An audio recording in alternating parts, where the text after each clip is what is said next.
Welcome to Christian Nutrition, the show where we review every single episode of VeggieTales chronologically.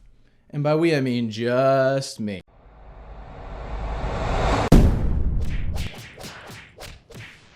Welcome to the first episode not animated by Big Idea. That's right, we are reviewing A Snoodle's Tale. This is really the first episode of the second generation of VeggieTales. I have split VeggieTales up into 3 generations. The first generation being Where's God When I'm Scared to An Easter Carol, where it was completely done by a Big Idea. The second generation to be A Snoodle's Tale to Beauty and the Beat. It's still Big Idea and they're working with somebody else, but it's got the same animation from the first generation, but it's a lot more parodies of more pop culture and current day stuff. Then of course we have the third generation with Noah's Ark and VeggieTales in the House and anything that happens after that from 2015 and beyond, with the new animation that not many people seem to like, but yet it must be working because Netflix has renewed VeggieTales in the House for more seasons, so somebody's watching it. Anyways, A Snoodle's Tale was released in May of 2004, a mere 3 months after An Easter Carol. This is now actually the time where VeggieTales starts pumping out episodes at 3 a year. Originally, it was like 1, maybe 2 a year with a spin-off or, you know, something like Larry Boy Cartoon Adventures. But no more, now it's 3 a year and it goes on for quite a while. Anyways, I'm getting off topic. Just to let you know that this episode is 50 minutes. Not my episode, not my review, but the episode we're watching is 50 minutes. And I really feel like there's a lot to cover here. So I'm going to be splitting this review up into 2 sections. This week is part 1, next week is part 2, and then the third week I'll combine both of them and make the extended director's cut with everything. There's quite a lot I want to cover and I don't want to gloss over it. But for now, let's review A Snoodle's Tale, part 1. Hi, kids. I'm waiting for Larry. I've really missed him. He's been away at Danish immersion camp for the longest time. Kind of an awkward way to start off the episode. However, I'm impressed to see that Danish immersion camp wasn't just a throwaway joke from Little Joe. They're actually going through with it. Is that it? Is what it? Is anybody else gonna say surprise? Does Larry not see there's no one else up on the countertop? By the way, where are all these veggies going when they're not participating in the stories? I mean, I know they're imagining the story, so they're not actually going to Nineveh, and they're not actually going to Jerusalem. I get that. But where are they when they're not on screen, when Bob and Larry are on the countertop? I think I actually have the answer to this lifelong question, and it's all represented in one visual. There is a wondrous place not far away. It's a land inside a big old house where veggies work and play. Broccoli, VeggieTales, celery, VeggieTales, gotta be in the house. VeggieTales in the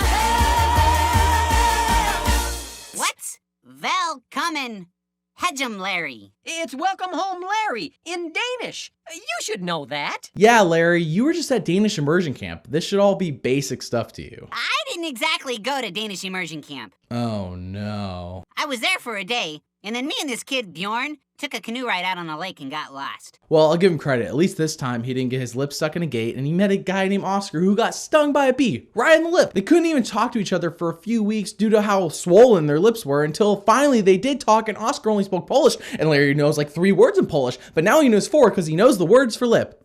Usta. Overdone British Literary Adaptations Camp. But Larry, you were supposed to learn Danish. We were gonna do a show about a Danish trucker and his trusty pet monkey. Now I feel cheated.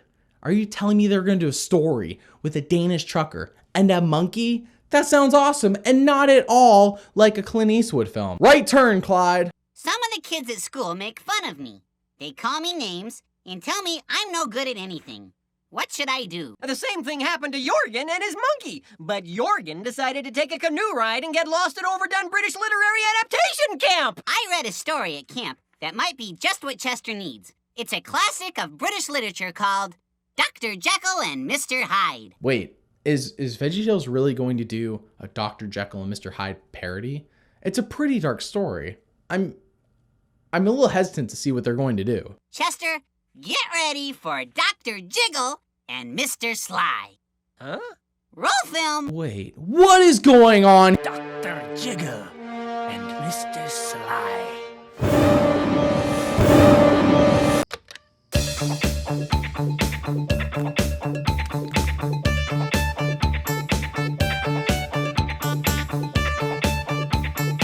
It's that creature in the alley. There's something wrong with his appearance. Namely that he looks like he's from the 1970s when clearly the story is taking place in the mid to late 1800s. And what's this? The monster is afoot in Dr. Jiggle's house. Oh no, it is about to get Saturday Night Fever up in Dr. Jiggle's house. Staying alive.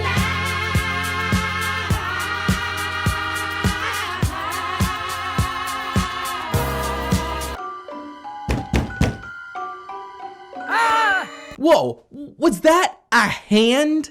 This has to be terrifying children nationwide. I don't even know how to comprehend it myself. You've an intruder, a detestable disco dancing villain ducked through your back door. You must mean Mr. Sly. Mr. Sly? Man, can that guy dance or what? Yeah, didn't I tell you? You're in cahoots with that creature. It is true. Mr. Sly is a monster. I know I could never dance like that. I mean, just look at me. I'm too jiggly. But for what it's worth, my portly girth only served to make folks giggle. Wait, are you telling me that Dr. Jiggle just froze time? That's impressive. Or is this more like where it's in a play and everyone just freezes while the character sings a character reflection song? That's probably more of what's going on. But I like to think that Dr. Jiggle knows how to freeze time. I want to dance. I want to groove. This is some Disney level music going on right here. I want to dance.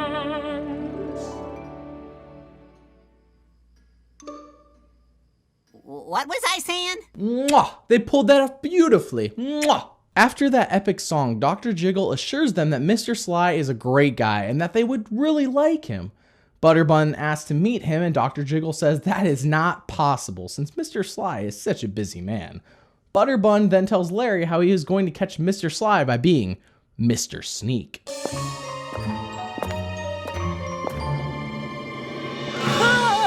Seriously, what is going on here? Someone has some explaining to do.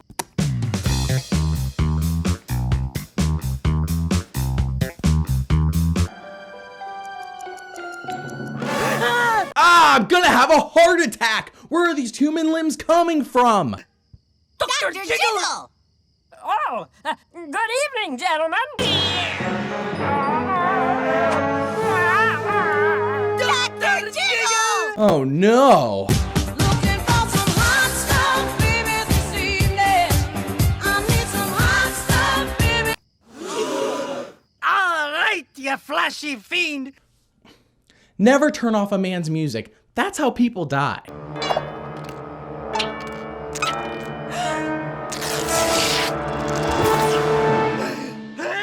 Well, that's not a kind response. Just because he's overweight doesn't mean that you should react in such a cruel manner. Dr. Jiggle then explains he has been taking dance lessons. It is really his lifelong dream, but he was just afraid people laugh at him since he is fat. A fair point considering that he just got laughed at for being fat. Everyone ends up accepting him as a dancer and wants to dance with him. The end. Wait, are they not going to say, and now it's time for Silly Songs with Larry, the part of the show where Larry comes out and sings a silly song? I like your car. I like yours too. Is it a Jeep?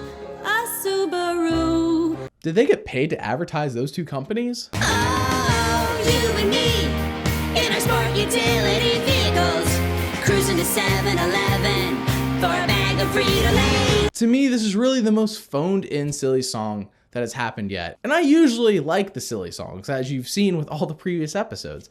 So it's rare for me to not like one. It's not that this silly song is bad necessarily, it's just phoned in. It feels rushed, feels uninspired. It feels like they just had to make a silly song and this is what they came up with. That was part one of A Snoodle's Tale. Right now, it doesn't make much sense. You're like, why do you split this up into two parts? This episode wasn't longer than usual. That's because next week requires a very in-depth analysis. This week was fun, lighthearted. Next week is serious, you guys. Second half of A Snoodle's Tale is no joke. There's a lot to look into, but it'll make more sense when we look at it. I will let you know though, I did like Dr. Jiggle and Mr. Sly. It was a pretty good parody. The silly song felt a bit phoned in, but the parody of Dr. Jekyll and Mr. Hyde, that was pretty good. I don't know if you agree with me, but I feel like it was good enough to stand on its own merits to warrant its own episode. But I could be wrong. Anyways, stay tuned as next time we review a Snoodle's Tale. For real this time, I promise. The main portion of Snoodle's Tale will be reviewed. Remember, God made you special, and he loves you very much. Bye.